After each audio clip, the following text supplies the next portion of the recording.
Halte ini ditetapkan sebagai salah satu kawasan strategi nasional, khususnya di sektor pertambangan, industri.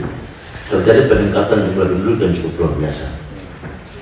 Dalam waktu 2 tahun terakhir, terjadi penambahan jumlah penduduk kurang lebih 40.000 dari jumlah penduduk Halte yang pada kurang lebih hanya 50.000.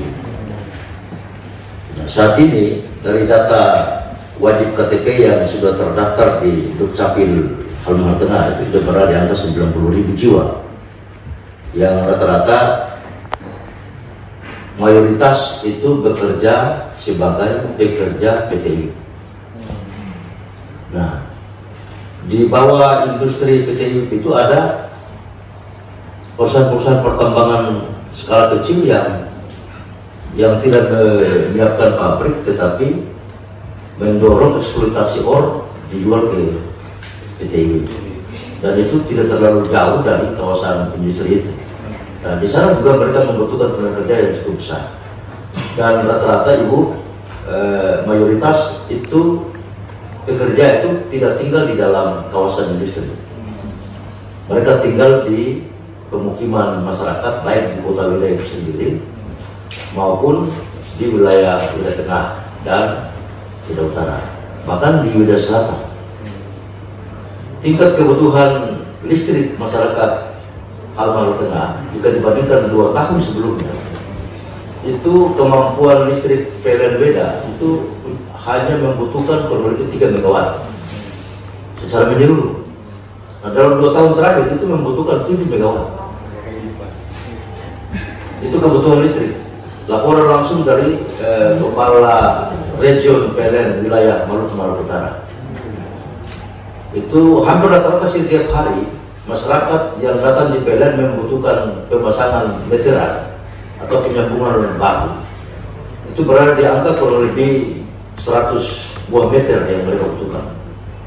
Karena rata-rata mereka, masyarakat saat ini hampir setiap hari itu membangun perumahan kos-kosan untuk kepentingan tempat tinggal para pekerja.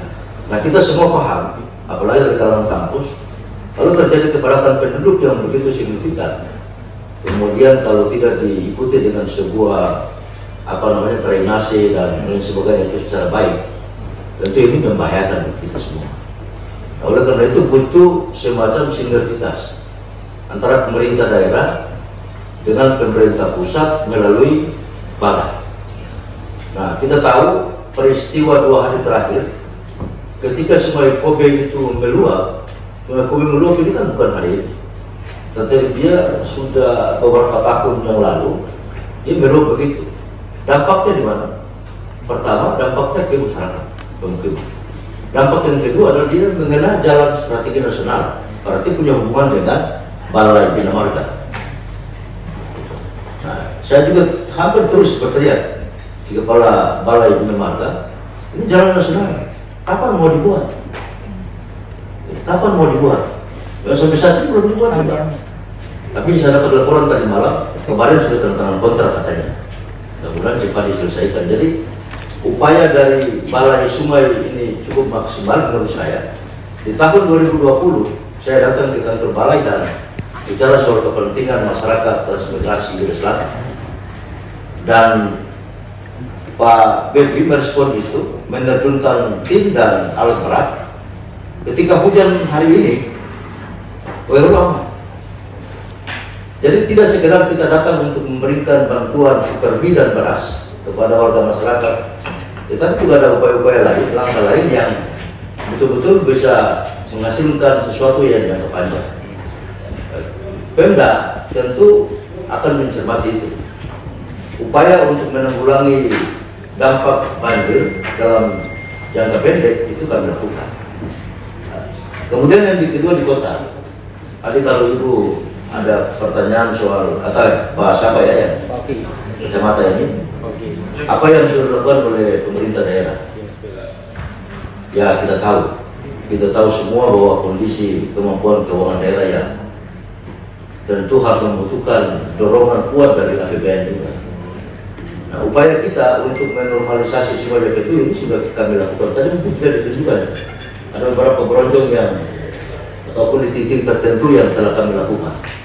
Tapi ya paling cuma 5 miliar, yang begitu-begitu. Kemudian kita yang bengkok-bengkok kita luruskan, kemudian ada yang dangkal-dangkal di titik tertentu kita angkat dan lain sebagainya. Paling cuma yang begitu-begitu. Tetapi untuk secara komprehensif yang diinginkan oleh kita bersama, itu tentu membutuhkan sebuah seri antara pemerintah daerah dan pemerintah pusat melalui balai. Ya kembali tadi ke soal IUP tadi.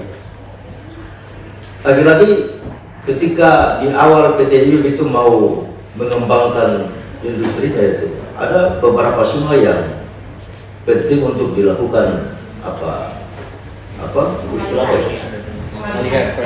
pengalihan.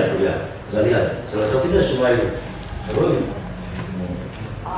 Waktu itu kami membaca sedikit literatur, kalau sungai yang itu berada di kabupaten itu menjadi kewenangan kepala daerah di tingkat kabupaten.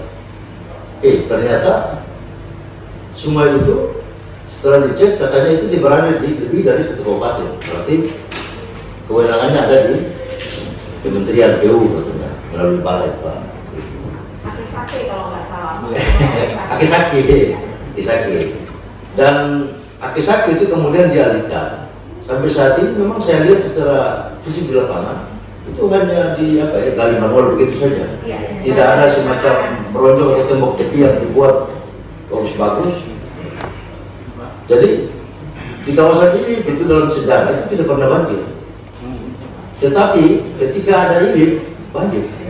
Memang karena pohon dan hutannya sudah dirusak, dirombak begitu, akhirnya dampaknya ke sana ke masyarakat. Nah ini penting untuk kita potret secara komprehensif agar paling tidak kita minimalisir dampak banjir yang akan terjadi. Sekali lagi Pak Kapolai, saya dan jajaran saya sampaikan terima kasih banyak upaya dan kerjasama yang baik. Wairoro yang dalam sejarah setiap hujan 1 jam itu banjir, alhamdulillah hujan 4 hari Wairoro aman Pak. Ini karena kerjasama. Walaupun secara fisik kita belum buat bronjong, belum ada tembok tepi, tetapi secara manual ketika kita cari jalan-jalan air yang itu kita luruskan, camat laporkan secara terus-menerus, Pak Bupati, Pak Wakil, Wairoro aman. Nah Pak Kapolai, mudah-mudahan apa yang telah kita rencanakan melalui desain dan lain sebagainya ini, mudah-mudahan dalam waktu tidak terlalu lama action lapangan sudah harus dilakukan.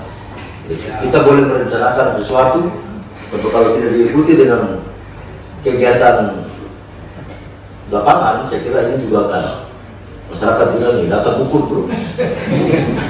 Karena bikin kaki ukur terus, nah, ini kadang-kadang begitu, itu mengenapa dari masyarakat, dong pusing juga. Jadi Pak Kapolai mohon izin, ini supaya kita jaga